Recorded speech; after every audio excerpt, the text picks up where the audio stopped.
Hello everyone and good evening po sa inyong lahat, and for today's video ay tara at samahan niyo po magluto nitong ating napakasarap na ginisang gulay, and syempre lalawakan natin ng marami-raming atay. So tara na guys, samahan niyo po magluto and enjoy watching po. Sana nga sa ating kawali, ayan, magpainit lang tayo and then maglagay tayo ng cooking oil and then magisa na tayo nitong ating bawang at nitong ating sibuyas. At pag lumabas na yung bango ng ating bawang at sibuyas, ay pwede na po nating ilagay dyan yung ating kalahating kilong atay ng manok. Oo, napakasarap po nito.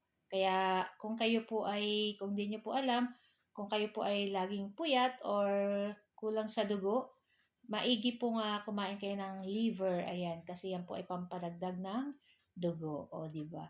So yan na nga, at naglagay na tayo ng oyster sauce, saka toyo, tapos ayan, para sa ating pampalasa, and naglagay din tayo dyan ng paminta, and yun.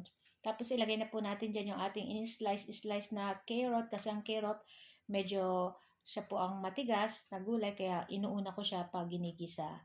Ayan, tapos maglagay tayo ng 1 chicken cube para sa pampalasa pa, at naglagay tayo ng konting sugar para pang-balance sa lasa, and then naglagay tayo ng tubig, ayan. Tapos halu-haluin po natin iyan at hintayin natin kumulo, at pag kumulo na, pwede na po natin ilagay dyan yung ating sayote, ayan. So gumamit lang po ako ng 2 pirasong sayote, and then in-slice ko lang din po ng ganyan. So, sa ating carrot, 1 pirasong carrot lang. Ayan.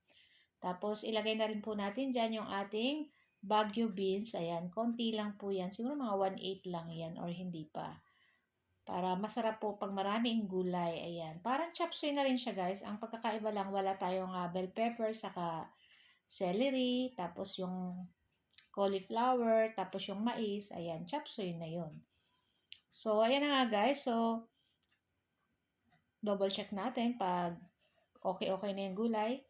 Maglagay na tayo ng ating tinunaw na cornstarch para malapot-lapot yung sabaw nitong ating uh, ginisang gulay. Ayan. Para na rin siyang guys, chop suey, di ba? Tapos, ayan na nga, at nagdagdag pa ako ng konting tubig dyan guys, kasi medyo naparami yata yung lagay natin ng ating cornstarch. Sobrang lumapot. So, yun na nga, at ilagay na rin natin dyan ang pinakalas, itong ating repolyo or yung ating cabbage. Ayan. Isang buong repolyo po iyan. Tapos, ay, meron pala akong bell pepper guys. Ay, nakalimutan ko. Kala ko wala. Pero okay din naman. Kasi isa pa yan sa pampabango. So, sabi ko nga sa inyo guys, para na rin yung chop suey. Ang wala lang ay yung corn, tapos cauliflower. Ayan, chop suey na yan. Tapos, masarap din pag may quail egg. Ayan.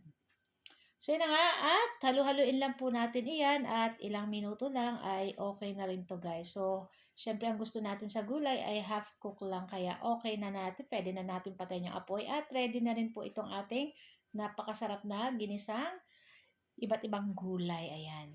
So, guys, ito lang po ang ating video today. Sana po nag-enjoy kayo. Thank you guys for watching. See you next video. Ciao!